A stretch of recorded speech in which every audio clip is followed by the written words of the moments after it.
জুনায়েদ, তোমার একটা প্রশ্ন করলাম, বিদেশ যে আসার পূর্বে কি রকম ভাবতে বিদেশ নিয়ে একটু বলো তো, এখন কি মনে করো বা কি আসো বিষয়, এটা একটু যদি বলতে। ওকে, অ্যাকচুয়ালি ভেরি ভেরি কমন একটা কোয়েশ্চেন আপনি করছেন, এই জন্য আপনাকে থ্যাংক ইউ। আমরা যারা বাংলাদেশি আছি, শুধু বাংলাদেশের যুবকদের কথাই বলবো, প্রতিটি যুবকের ধারণা বিদেশ সম্পর্কে যে একটা অ্যাট্রাকশন আছে, এটা আমি একটু প্রকাশ করতে চাই।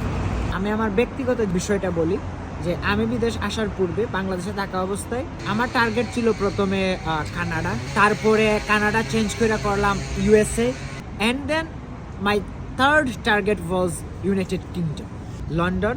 সো আফটার কমপ্লিটিং এভরিথিং, সব কিছু করার পর আইএলস, তারপরে আমার একাডেমিক এডুকেশন লাইফ শেষ করার পর আমি যখন চেষ্টা চালিয়ে যাই, আমি সাকসেস হই বিদেশ আসতে।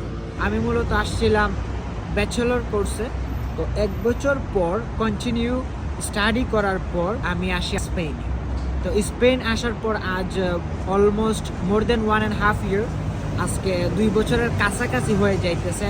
তো সব কিছু শেষে the basic point is that বিদেশ আসার পূর্বে আমরা বিদেশটাকে ভেরি হ্যাপি একটা লাইফ মনে করি, বা আমি মনে করতাম।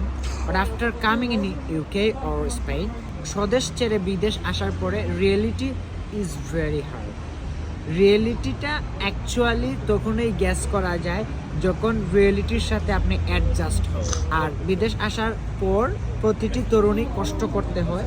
আর এই যে আমাদের যে এইজটা কষ্টের সময়, কষ্টের পাশাপাশি আমরা যদি ভালো কাজ করতে পারি এবং সঠিক পথে থাকতে পারি, অবশ্যই সাফল্য অর্জন করা 100% সম্ভব। আর হচ্ছে গিয়ে আপনার যে প্রশ্নটা ছিল মূলত বিদেশ আসার পূর্বে আমি মনে করতাম বিদেশটা অ্যাকচুয়ালি হ্যাপি একটা লাইফ, কিন্তু আসার পরে দেখছি অ্যাকচুয়ালি হ্যাচিং একটা লাইফ। যারা অ্যাকচুয়ালি বাহিরে আসতে চান, মিডল ইস্ট বলেন বা ইউরোপ বলেন বা ইউএসএ, কানাডা, লন্ডন বলেন, ফার্স্ট অফ অল আপনাকে একটি টার্গেট নিতে হবে যে আমি এই টার্গেটটি কমপ্লিট করতেই হবে। বিদেশ আসার পূর্বে আপনি এটি ভাবতে হবে যে বিদেশ গিয়ে আমি স্ট্রাগল করব। নাম্বার 1, 24 ঘন্টা একটি দিন এবং রাত, 24 ঘন্টার মধ্যে minimum 12 hours you have to work. আপনি 12 ঘন্টা ডিউটি করবেন, এই মস্তিষ্ক, এই মন মাইন্ড তৈরি করে বিদেশ আসতে হবে। যদিও 8 ঘন্টা, কেউ 10 ঘন্টা, কেউ 6 ঘন্টা, কেউ 12 ঘন্টা ডিউটি করে, বাট আপনি মনে করবেন যে আমি 12 ঘন্টাই ডিউটি করব, বাকি 12 ঘন্টা আমি খাওয়া দাওয়া, চলাফেরা, ঘুম, এভরিথিং এইটি মাথার ভিতরে রাখবেন। তারপরে চিন্তা করবেন আমি বিদেশ আসবো কি আসবো না।